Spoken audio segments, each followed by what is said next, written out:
Hare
Krishna.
Shri Krishna Chaitanya Prabhu Nityananda Shri Advaita Gadadhar Shri Gaura Bhakta Vrinda Hare Krishna Krishna Krishna Hare Hare Hare Rama Rama Rama Hare Hare.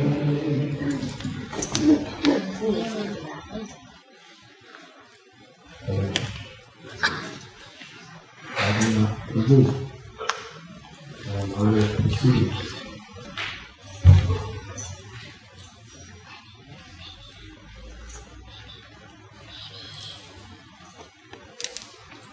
Thank you, Radhanath. To see you.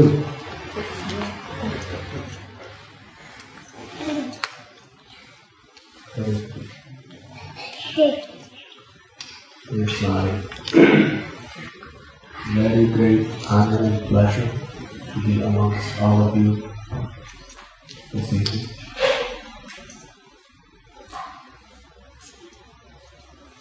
Srila Prabhupada, our beloved spiritual master, was very fond of Laguna Beach. He considered the residents here to be very special personalities.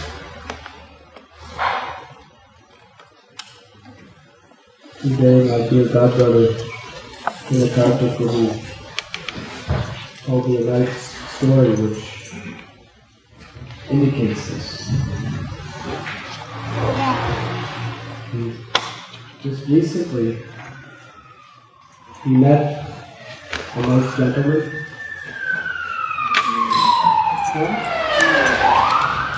And he said that I met your Guru Maharaj in Laguna Beach.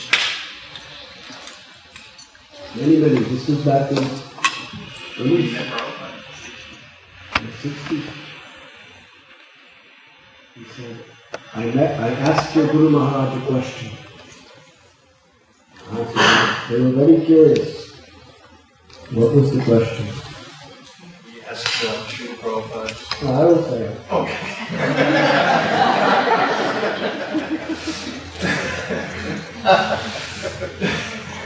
He asked Srila Prabhupada a very profound question. If you're in a forest and a tree falls to the ground, are you able to hear it? So Prabhupada's reply was, you are a fool.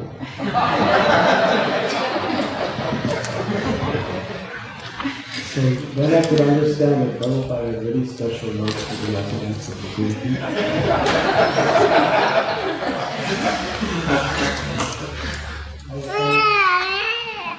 He was honestly speaking the truth.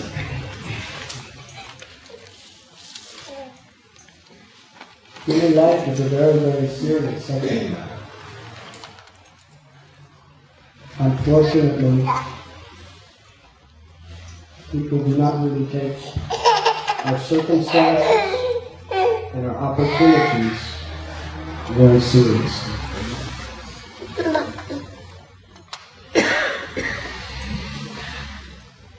In this world, there are unlimited ways to enjoy, and there are also unlimited ways to suffer. But the human condition is, to really enjoy properly, everything really has to go according to your plan. But at any moment, there are innumerable ways that things can go wrong. You can make all your plans, months, even years in advance, for a particular excursion. Yes?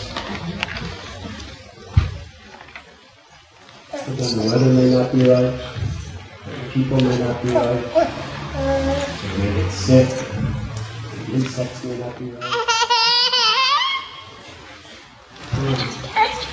Little babies make noise. But we were pleasing these guys.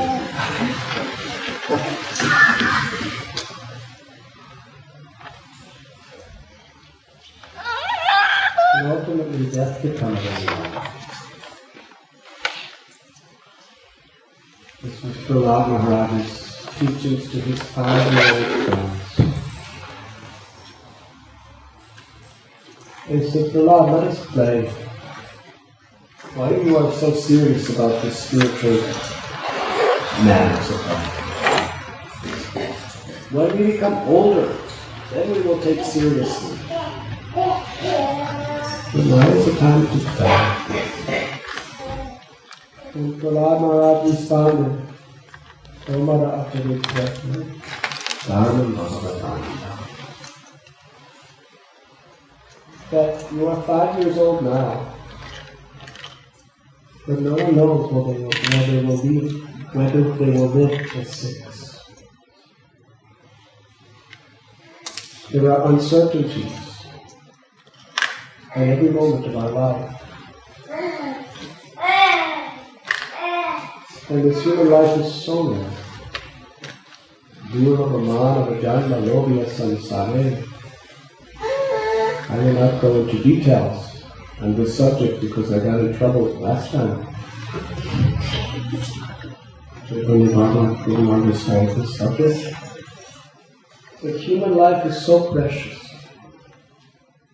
It is so rare. Because it is the opportunity to understand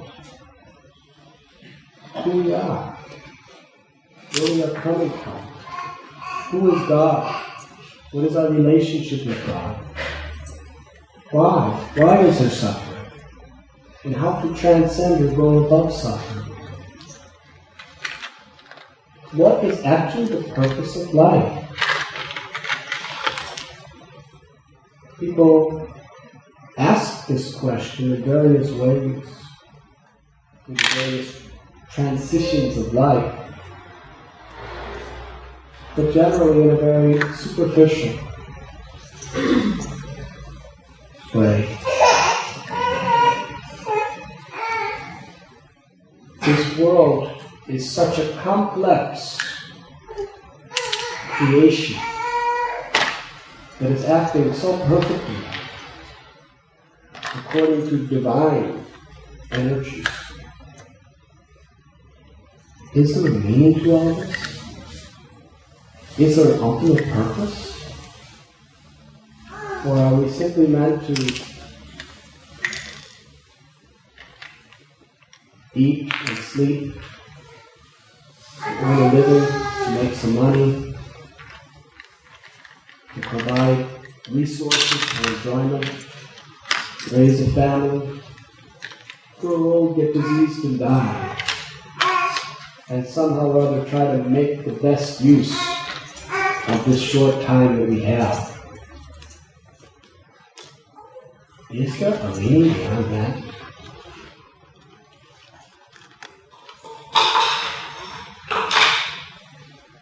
Essentially, we are all eternal spirit souls. The source of life is the soul. We are all part of God. To reunite our consciousness with the divine consciousness, in love, is the ultimate purpose of life. And this can be understood not only scripturally, philosophically, but even and logically. This little baby, why is it making this noise? Because it wants love. In its own way, in its very undeveloped stage of human maturity, it's crying out for the same thing we're all crying out in more sophisticated ways for throughout our life. We want love, we want affection, we want attention, we want happiness. And what's this child's very simple, innocent need of happiness? Affection. And that is, affection can be expressed through so many ways, through the mother, through the father, through all the devotees in the temple.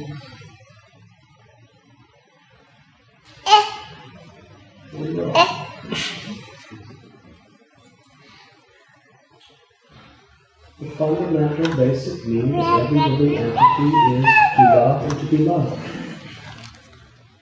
And no matter what we have, if we do not have that, our life will be empty and frustrating.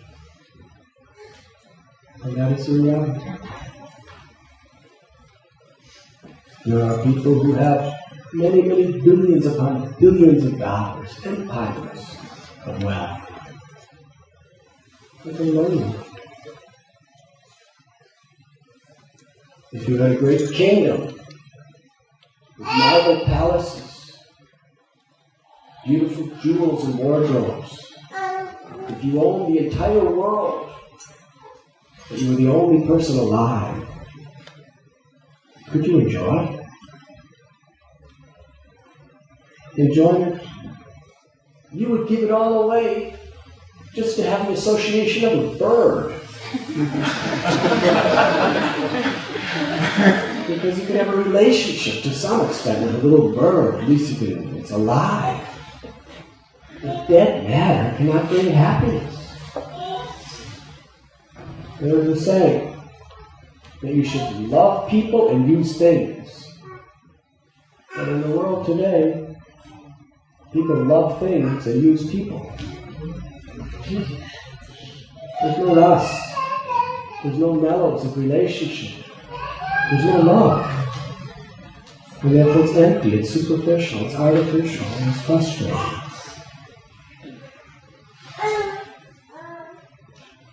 My favorite singer, Radhanath Maharaj, is here today. A wonderful celebrity from the Shelter Band. Spread divine consciousness through this unique medium throughout the world. Thank you, my friend. Is your good wife here also? Joanne. So, when I was young, I guess that was a long time ago, there was a song. It was an enlightening song for me, because it was about this singer who was just telling the story of his life, honestly. Music is a great medium to just reveal your hearts to the world. And sometimes you make money doing it. So he was explaining how he used to be so poor, he really had nothing. But then he started singing songs, mostly about his frustrations. And he became rich. But he wrote. And he said, now I have big cars, now I have big home, now I have airplanes. He said, everything I ever wanted, I have it. And he went on a whole list of all the things he always wanted and how now he has it. And the chorus of each line was, but I give it all up for a little peace of mind. And while we accumulate in this world, accumulate of various material items, and our life actually becomes complicated because it takes so much to protect and maintain what we have.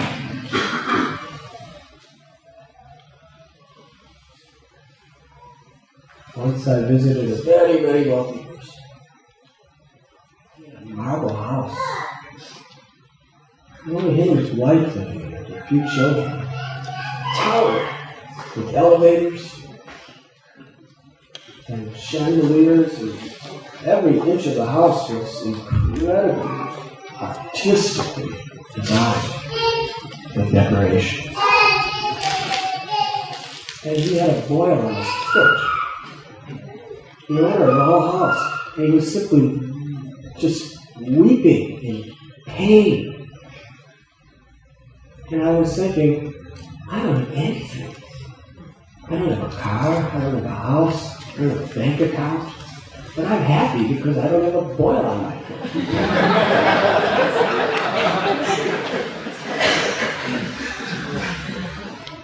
But we can't find even a moment of happiness because of that little situation. It's only this big.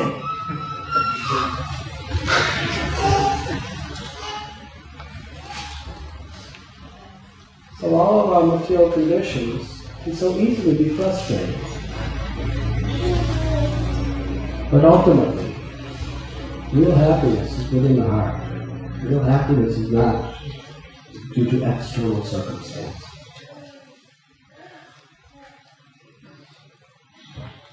It's like Lord Chaitanya Mahaprabhu is telling. A prince can have a wonderful feast of the most well-prepared foodstuffs offered before him. Right? Jeweled plates and bowls. But if someone insults him, he becomes so much in anxiety. He becomes so upset. He can't even eat a single bite of it. Here we go. Have any of you had that experience?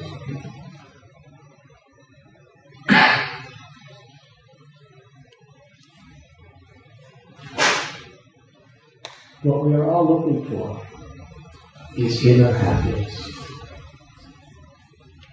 And that inner happiness comes when the most essential, fundamental need of the heart is satisfied.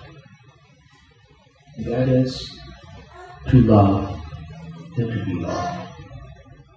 We have this insatiable propensity to love. Where does that come from? It is the nature of the soul, the Jivatma.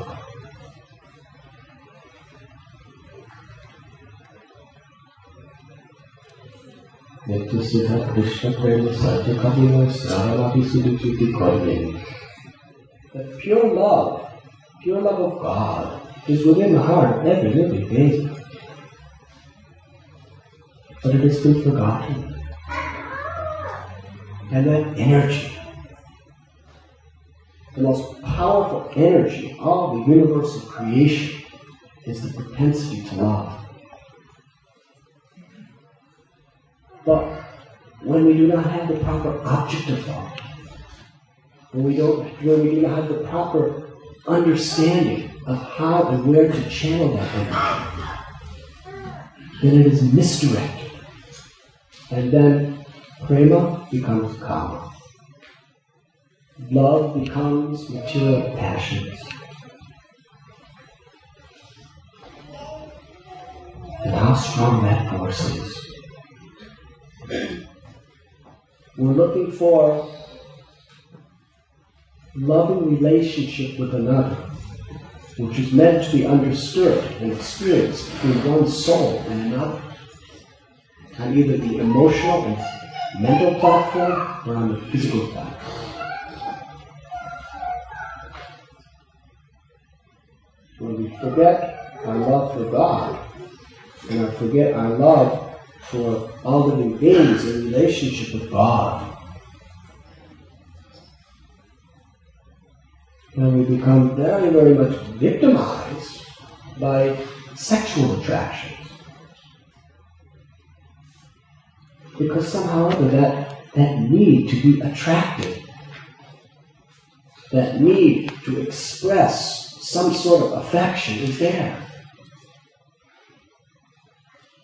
And you see in the animalistic world, how frustrated of a situation it is just to somehow or other just do it. You ever watch the monkeys in Vrindavan, the birds and the trees?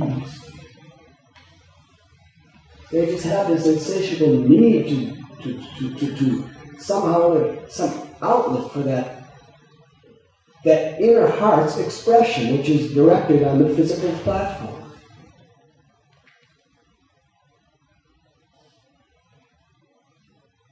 And it is a very, very intense pleasure in this world. But when it's frustrated, it's also the most intense misery. Isn't that what so many people sing about? That misery of lost love, frustrating, that propensity to love. that essential need of the heart to love someone, to be loved by someone, when that is frustrated, there's nothing that can drive you more mad. Another old song. There are millions that when you have a backache, a little rub will do. When you have a toothache, some little medicine will do. When you have a headache, an aspirin will do. But when you have a broken heart, there is nothing you can do. To be or not to be, that is the question. What was the context of that verse? Huh? Romeo and Juliet, yes? That was Hamlet. He was deciding whether or not to kill himself. People out of frustration. When love is frustrating, they do not know what they want to. More people commit suicide who are in perfect health, with financial, economic stability, whose propensity to love is frustrating. More than people with diseases, more than people who go through bankruptcy, because it's an unbearable pain. Because the essential need of the heart is not being fulfilled. So really, what does spiritual life mean? To take this incredible eternal energy, which is the very sustaining force of life, the energy of the soul, to love selflessly, unconditionally.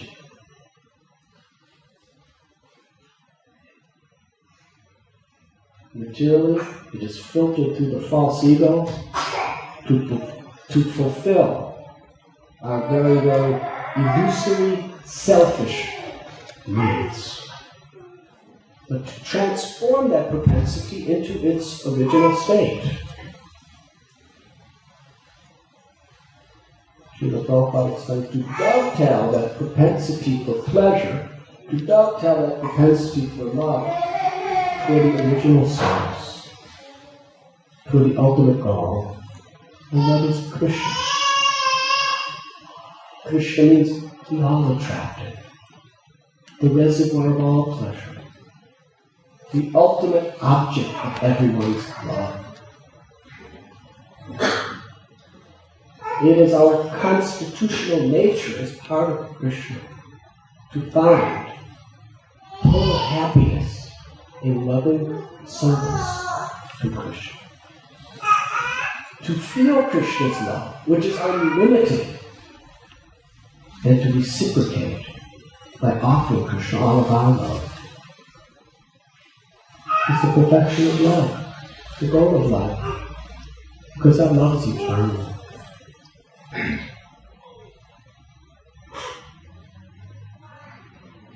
We have been so conditioned for so long to misdirect our needs.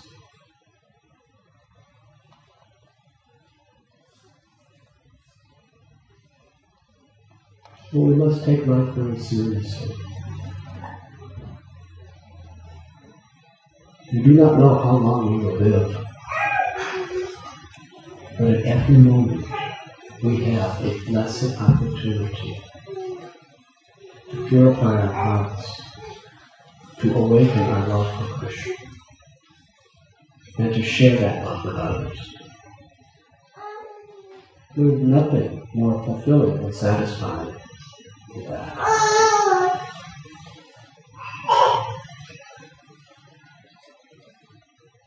So when Srila Prabhupada told this nice little hippie in Laguna Beach, "You are a fool,"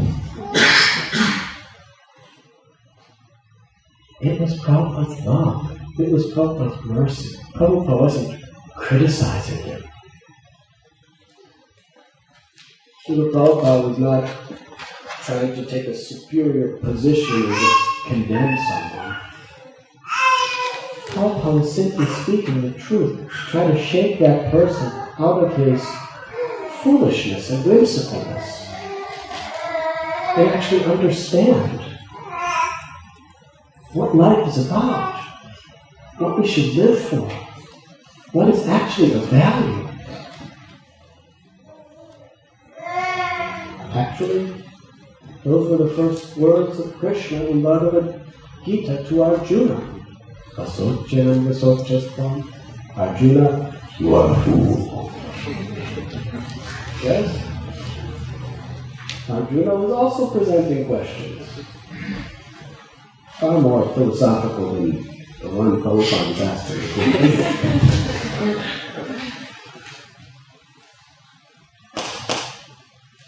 Well, Krishna told him, Arjuna, you are a fool. You are lamenting for that which is not worthy of lamentation. Although you are speaking like a wise man, actually, you are not. And upon hearing this, Arjuna began to take very seriously. What is the purpose of life? He wanted to understand, theoretically and practically.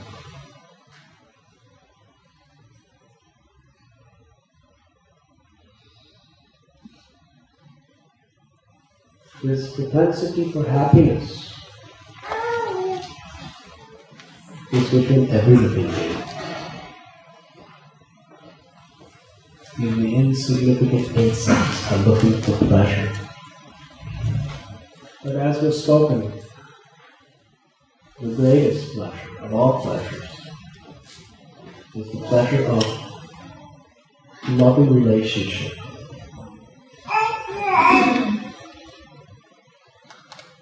And the perfection of loving relationship is between the soul and God, or Krishna. Krishna is the perfect lover.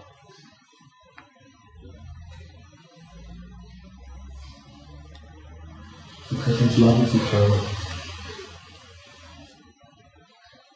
It is impartial.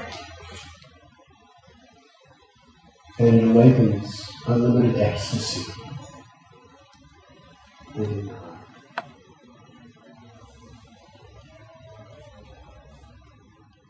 The misconception is that we are thinking that to enjoy is real pleasure. But the spiritual principle is opposite. To be enjoyed is real pleasure. Everyone wants to be an enjoyer, but real enjoyment means to be enjoyed.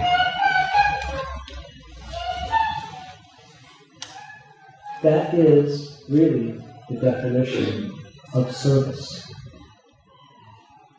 Service means to offer our body, our mind, our words, our life to be enjoyed.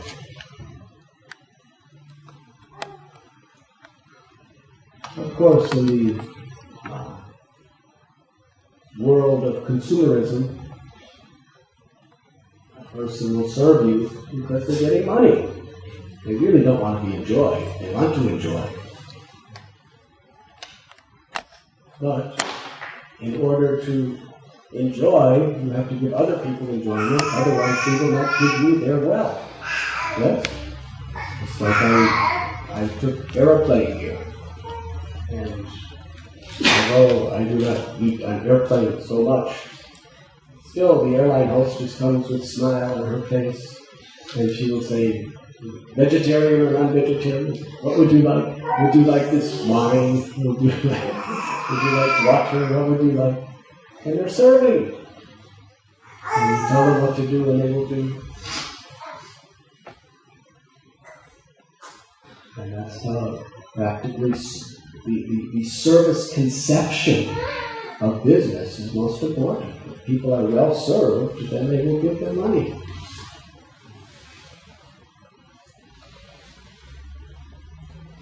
So actually service attracts people.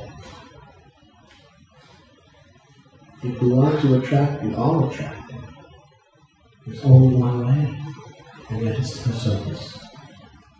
But different type of service. Not for our enjoyment, but for the enjoyment of the Supreme.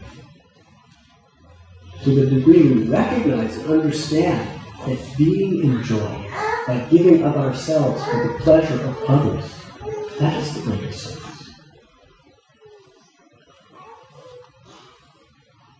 Selfless service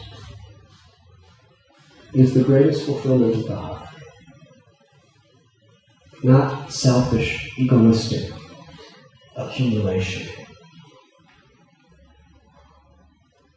Selfish, egoistic accumulation may give some temporary pleasure to the mind and to the senses, but it does not touch the heart. To the degree our service is unconditional, selfless, and directed toward the supreme object of our soul's love, to that degree it will actually give us real inner fulfillment. And that fulfillment is eternal.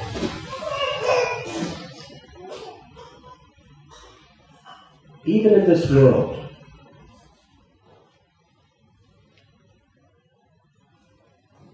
those persons who have the greatest effect in impressing people's lives and impressing people's hearts are those persons who have performed selfless service. An example.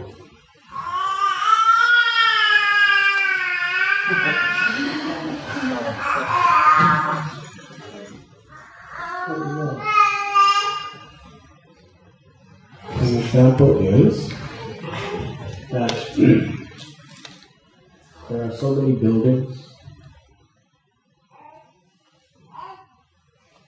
How many are dedicated to Mr. Rockefeller, to Mr. Getty, to Mr. Rothschild, even to Mr. Gates? But how many buildings are dedicated in the Western world to Lord Jesus Christ? Tens of millions. And what's on top of each of those churches or cathedrals? Could that little baby be taken a little distant away?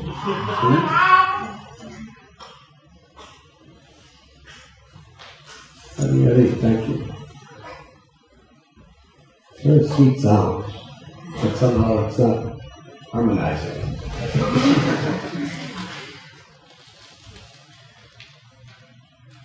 And on the top of each building is the cross, which represents what? Selfless sacrifice for the welfare of others. And that selfless sacrifice of that personality, how many hearts did it impress, transform?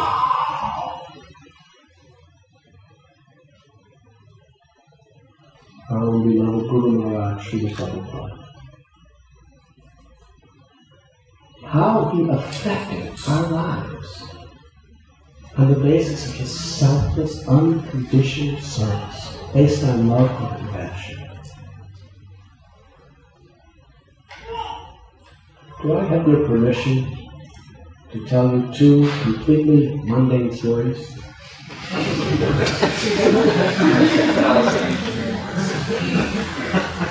Radhanath Maharaj, you forgive me? I told the date for you. But you may find the moral interesting and can bridge us to a spiritual concept. There was a man who was a lieutenant commander in the United States Navy during World War II. His name was Butch O'Hara. How many of you have heard of Butch O'Hara? He was a famous person. Chaitanya Bhagat? No, I won't tell. He was a fighter pilot in the South Pacific. There was a whole fleet of Navy warships fighting against the Japanese. And this ship was called Lexington. It was aircraft carrier. And all of the airplanes in the ship, they went out on a special mission as the rest of the fleet of boats were in the ocean. And as he was flying the whole squadron of other airplanes, he happened to look at his fuel gauge and took note that the people on the ship did not put fuel in his tank. So he called his commanding pilot and told him, I don't have enough fuel to get to our destination and back to the ship. So he was ordered, go back to the ship. You cannot come with us. You cannot make it. So he was actually very broken-hearted. Because he really wanted to do his service. It was a special mission. He wanted to go on it. He was disappointed he had to go back. So he started calling on his radio to the aircraft carrier ship, and everyone was on leave on the ships. No one was even answering the radio. Sometimes that happens. So he just continued back to the ship, and on the way, he was terrified. Can I continue the story? Utterly terrified. He saw coming right at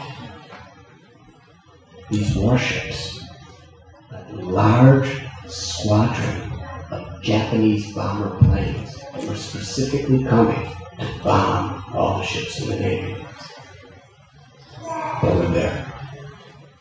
And he was trying to call them to warn them, but they were totally unprepared. They didn't even answer. So what did he do? He felt, I have to try to help protect all these thousands and thousands of people, even if it means my life. And he just flew right into the squadron of countless Japanese planes. And they thought, this man is totally crazy. All of us against him. And he was shooting. And he was just going between the planes and dodging between the planes and going up and down, and they thought, this man is totally insane. And they were shooting at him, and he was shooting at them, and he ran out of ammunition. But he didn't give up. He just started diving at the wings of their planes to cut them off. And he was actually mad. By the Japanese calculations. He was diving at their wings and cutting off their wings with the body of his plane, and 5 of their bombers fell to the sea. And they became so disoriented, so confused, and so bewildered by this one person that they just decided, let's get out of this place. And they all just flew away.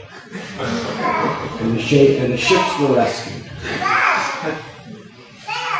So he came back, and his body had bullet holes in it, and his plane was beaten up, and somehow just limped back to the boat.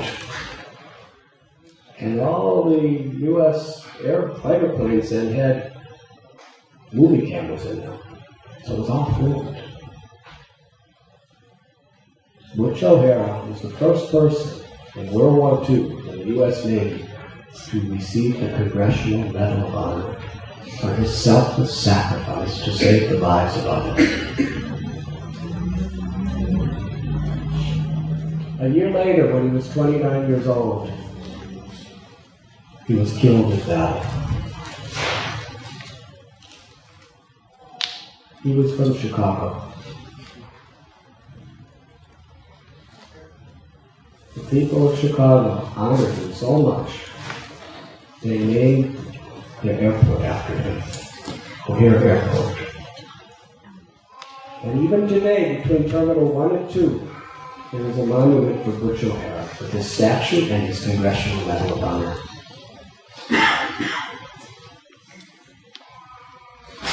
He actually moved and affected people's hearts because of his selfless willingness to sacrifice for the welfare of others. Now I'll tell you another story, which is even more mundane. You have heard of Al Capone?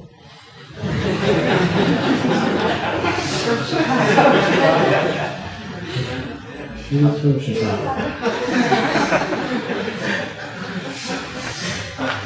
Well, he made so many millions and millions and millions of dollars. How? By murdering people, by selling intoxicating liquor, bootlegging during the Prohibition when it was illegal. He set up very, very dynamic, creative rings of prostitution. He started an insurance company. The insurance company was very successful as far as making money. They would just go to every store and say, if you buy our insurance, we will ensure that your family won't be killed and your store will not be blown up. If you don't buy our insurance and give us monthly premiums, your family will be killed and your store will be blown up. So this innocent, hard-working people, they had to just pay money to the multi-millionaire mafia people just so they didn't get killed and destroyed. This is the way he was making his money. And the law could not touch him. One of the reasons, should I continue this story? One of the reasons that the law could not touch him is because he had an incredible legal defense operation. And one of his main lawyers was an attorney named Easy Eddie.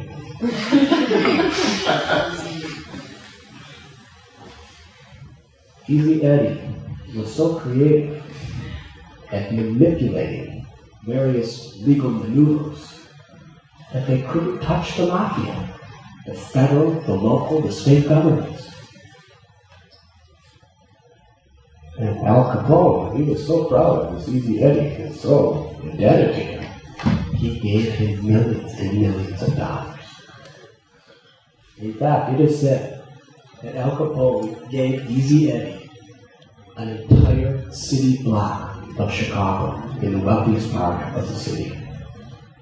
Built an entire security wall around the block, a beautiful mansion, gardens, fountains, best cars, vacations to anywhere in the world. He had everything material. And as far as how he was making his money, business is business. The fact that he's supporting crime and murder and terrorism, he's making money. Business is business.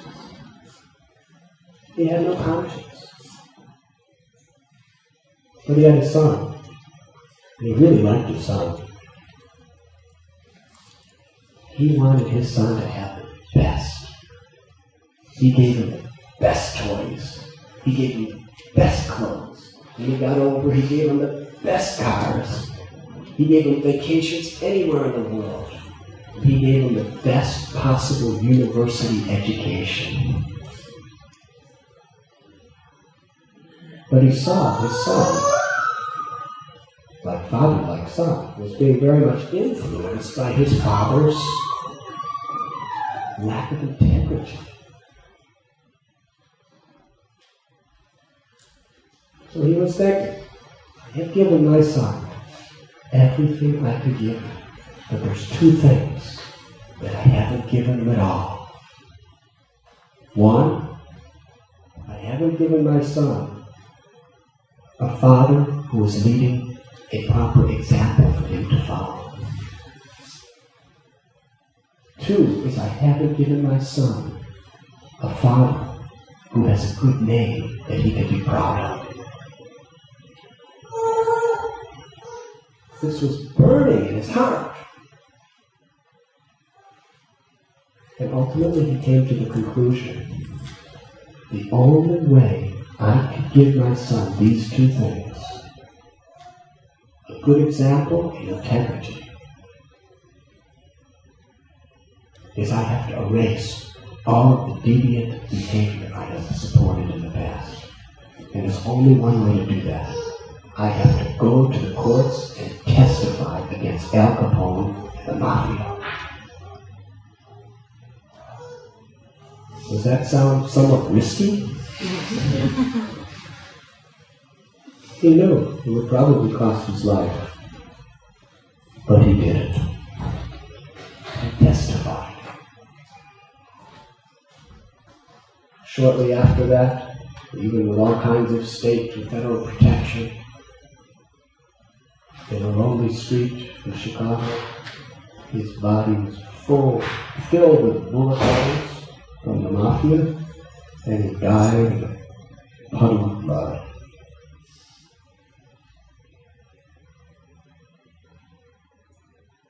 He gave his son what he considered the greatest wealth he could. A father who could influence him with integrity and selfless service. And he had to pay the highest price to give his son that.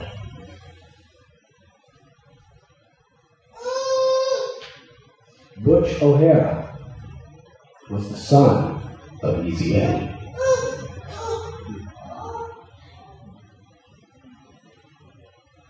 That is how these two stories relate. His father sacrificing of his life to give something to his son influenced his son to be willing to sacrifice his life in the service of others. He became one of the greatest military heroes.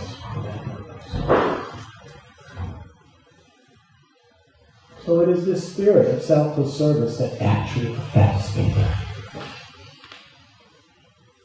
In my own life, I do not remember the toys my parents gave me. I don't remember what type of shoes they bought me or the type of clothes they gave me. Those are just superficial things you just have to do for your children.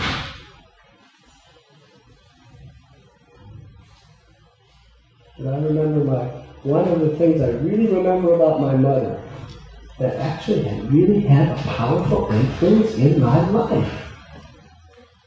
I don't even remember what kind of food she used to cook for me. But I had a surgery when I was just a teenage boy. And for about 15 or 20 years previous to that, she was smoking 2 packs of cigarettes a day. Because that was, in those days, in the 50s and 60s, that was simply the fashion of that generation.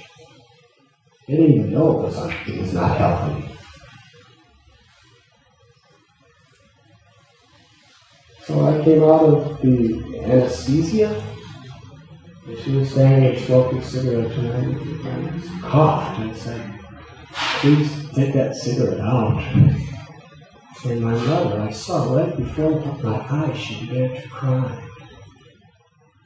She put out the cigarette, and right then and there she vowed, "I will never smoke another cigarette again for the rest of my life if it's hurting my child." And today she's over 80 years old, and she hasn't smoked a cigarette in about 40 years. So that I remember. But what kind of toys she got me for Christmas, I don't remember a single one of them. So really, what is it in this world that gives effect to people's lives, makes impressions in people's lives, and molds people's consciousness?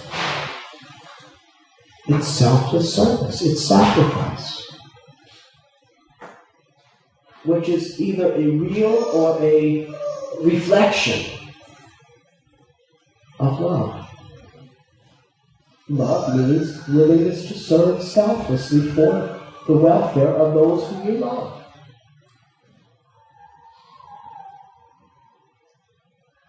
Our own beloved spiritual master His Divine Grace A.C. Bhaktivedanta Swami Prabhupada. How he would love to talk about his father, Guru Maharaj.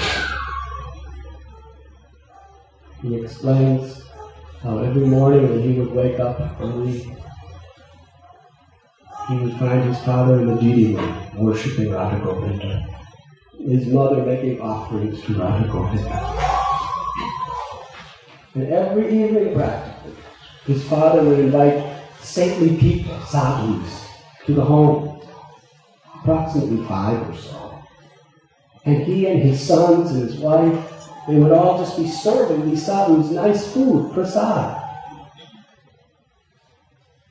And after just showing his son the selfless root of service, they would serve everybody to their full satisfaction, and the family wouldn't eat until everyone else was completed their meals. And after feeding them freely, he only asked for one blessing. Please bless my son, meaning Srila Prabhupada. Please bless my son, that he will become a great devotee of Sri Radharani.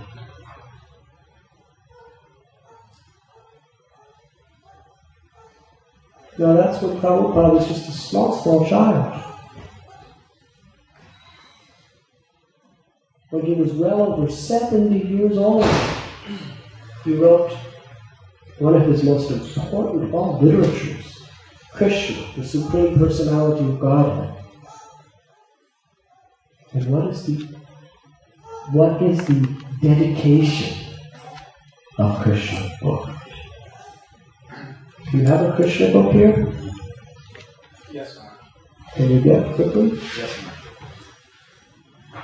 Prabhupada dedicates Krishna book, the summary study of the 10th canto of Srimad Bhagavatam, to his father, Guru Mohan Dev.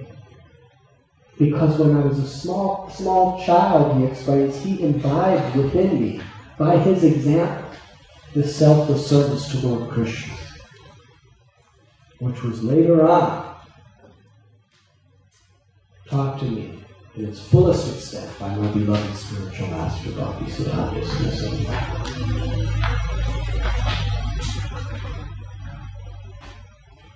Of course, we understand Srila Prabhupada to be an eternal associate of the Lord who has descended specifically with this empowered mission of showing the Lord's compassion and mercy to others. But in this particular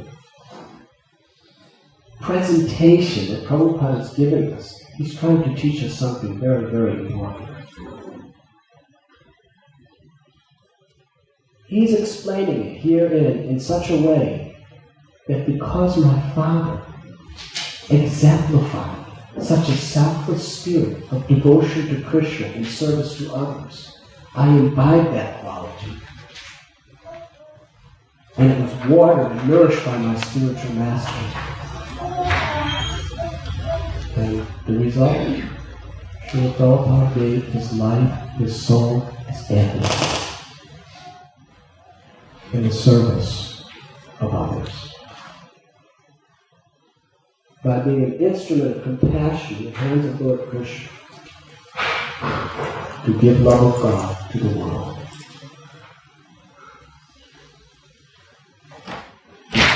Before even beginning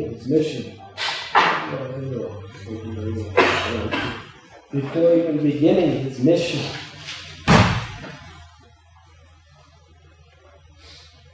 he suffered heart attacks, seasickness. Soon after, he had stroke, invalidity and old age, materially, as far as his body. He was lonely, as far as no help, no support, no money, nothing.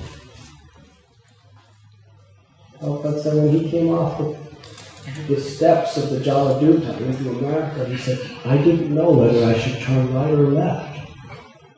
Can you imagine being 70 years old with no money whatsoever and no contacts to help you? Prabhupada was so humble. time just to exemplify how he completely just put his life in the hands of Krishna. One newspaper reporter from India asked Srila Prabhupada, why didn't you start your mission in London? That's where your spiritual master tried to start his mission in the Western world. London was the most influential city that was predominating over India and most of the world for so many years. Why did you go to New York? Why didn't you? London is about half the distance, too.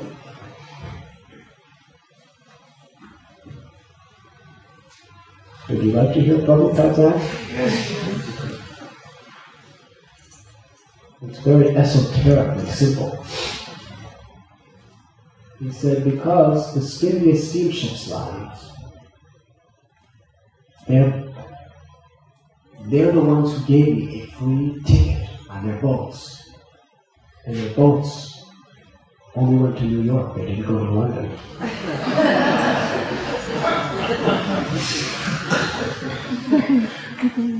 Of course, Srila Prabhupada explained in other instances how New York in America had become the most powerful, influential city in the entire world. And he wanted to go right into the heart of material civilization to give Krishna.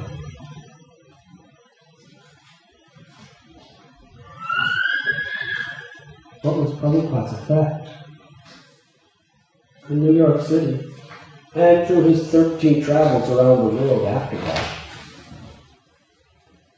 People never even heard of Krishna. If they did, they had such a vague conception. But probably 98% of his audience never heard the name Krishna before. What to speak of the four regulative principles? In the 1960s, the young generation, no illicit sex, was sacrilegious. I remember one of my friend's father telling me, when I was only about 12 years old, he was actually giving me a lesson. He said, if a boy is 16 and hasn't had full sex, there's something wrong with him. There you go. I was thinking, maybe there's something wrong with me, I don't know.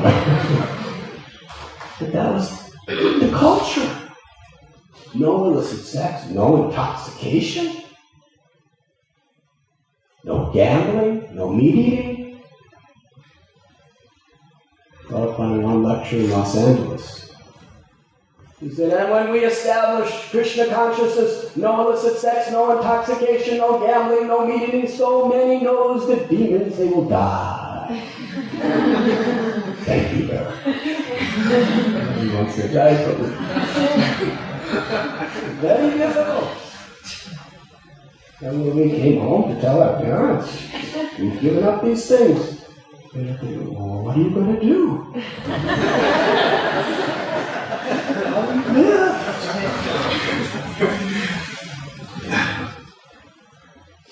The Prabhupada came to such a civilization, but because of his selfless sacrifice, because of his selfless service of compassion for the welfare of others, he transformed people's hearts.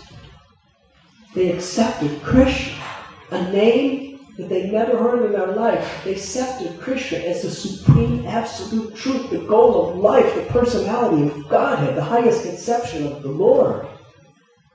And they were willing to give up all of these materialistic sinful ways. They were willing to live in a very, very simple condition. And from early morning at 3 o'clock till night,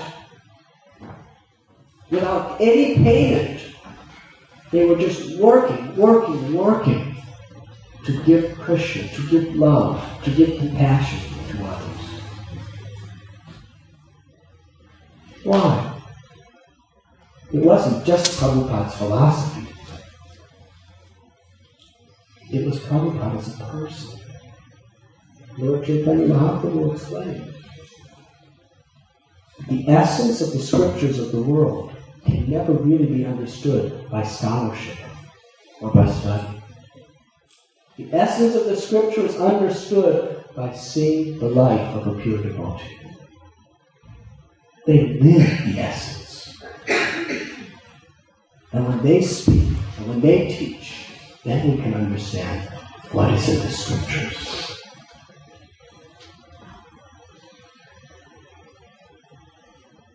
So by Srila Prabhupada's example of selfless service, tens and thousands of people's lives were completely transformed. Such a deep impression that they were willing to live as selfless servants for humanity in Krishna's service. Inconceivable. And Prabhupada, in his humility, herein, he publicly gives credit to his father. To my father, Gaur Mohan Dev, 1849 to 1930, a pure devotee of Krishna, who raised me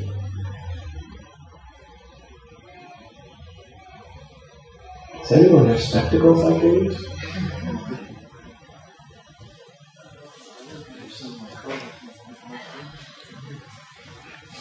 I'll try to read it out. To my father, Gaur Mohan Dev, a pure devotee of Krishna, who raised me as a Krishna-conscious child. Please listen very, very carefully. Who raised me as a Krishna-conscious child from the beginning of my life. In my boyhood ages, he instructed me how to play the mridanga.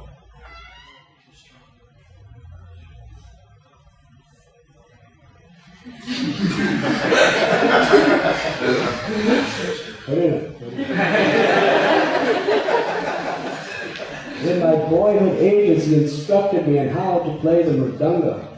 He gave me Radha Krishna Vigraha to worship, and he gave me Jagannath Ratha to duly observe the festival in my childhood. To observe the festival as my childhood play. He was kind to me, and I imbibed from him the ideas later solidified by my spiritual master, the Eternal Father. So this impression was given to Srila Prabhupada. He shared that impression with the world. And that is why we are all sitting here today.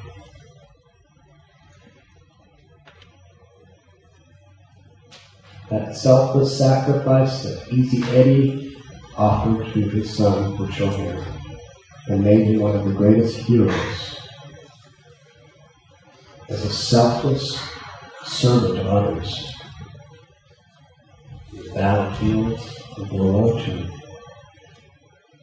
that selfless service that Srila Prabhupada demonstrated and gave to all of his children, to abide with them a lifetime of devotion to love for the welfare of others.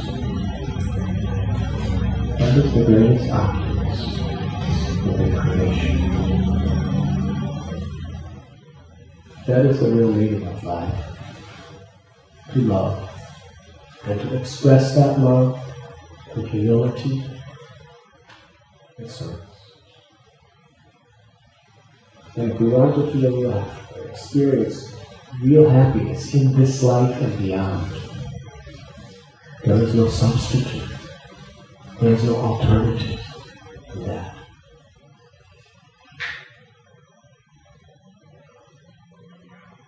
This is the mercy of Lord Nityananda. Selfless forgiveness, selfless compassion, selfless love to others. Lord Nityananda is an avatar of the Supreme Absolute Truth, Krishna. He would go house to house begging people, please take the holy names. He would go to persons who rejected him, who were full of materialistic ways, even people who were cruel at heart. And he would fall at their feet and beg them, just take the name of Krishna.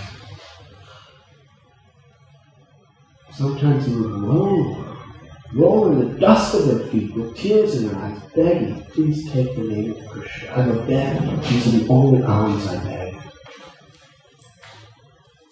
And when Jagai and Madhai chased him to kill him,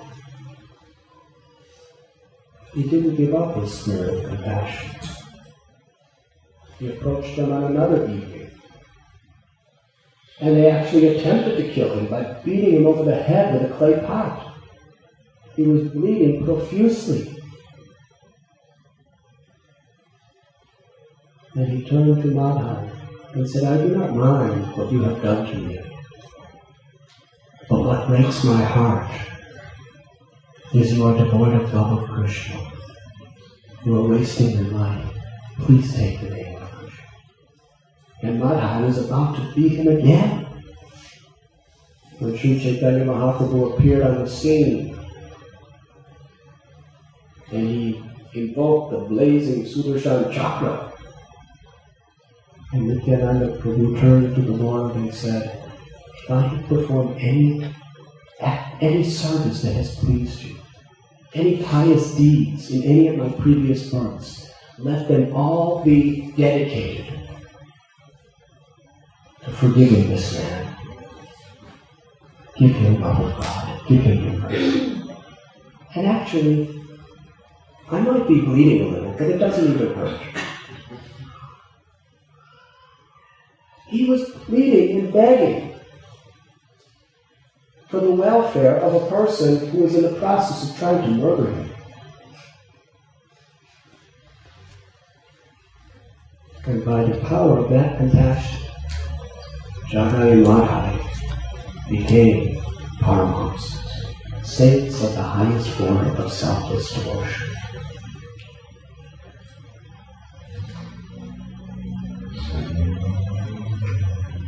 And his name is Nityananda. That means one who is eternally experiencing the ultimate ecstasy, the ultimate happiness. And what was that happiness? Selfless service, selfless love to Krishna, and to every part and parcel of Krishna, by giving them Krishna. Krishna is not different than his name. Ali Kale Namu Krishna Bhata. In the age of Kali, Krishna descends in the form of his name. By sincerely hearing the holy name, chanting the holy name, remembering the holy name, Krishna purifies our hearts. And as the heart becomes pure through the chanting of the holy name, our natural, eternal love awakens within our heart. There is no greater gift you can give than that. We are just embarking upon the Christmas season. It's the season to be done. It is a season of giving. It's actually a wonderful time of the year if you understand the spirit of Christmas. It's a spirit of giving. And its origin is Lord Jesus Christ, who gave his life selflessly for your welfare. That's what really Christmas is about, giving. On various levels, you may give gift. That's nice.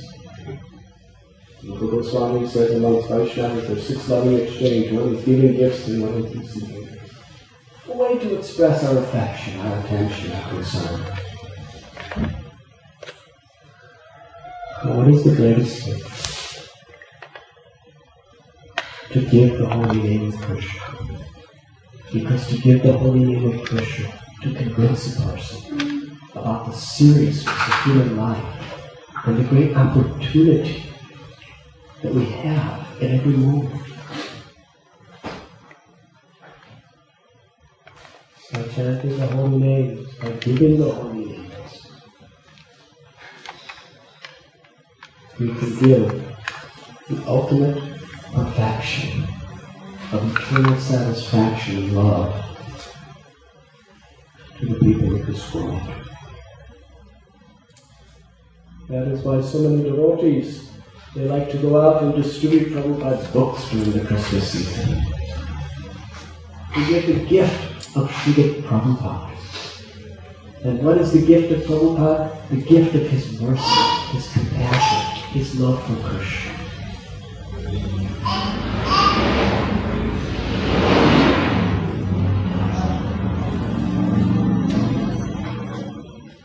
So this is my humble offering to all of you, our Panchatattva Krishna Christmas message. Season of giving. Its fullness, its essence is giving love to Krishna. Giving the world Krishna to the chanting of his holy name. Hare Krishna, Hare Krishna, Krishna Krishna, Hare Hare, Hare Ram, Ram Ram, Hare Hare. Selflessly. Thank you very much. Hare Krishna. Srila Prabhupada ki jai. Shall we have your time, Mrs. Sam?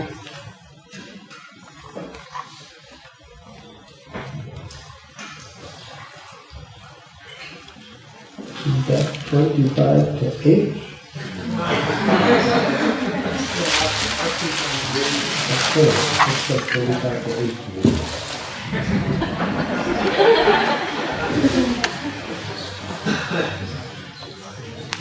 Would you like to dance?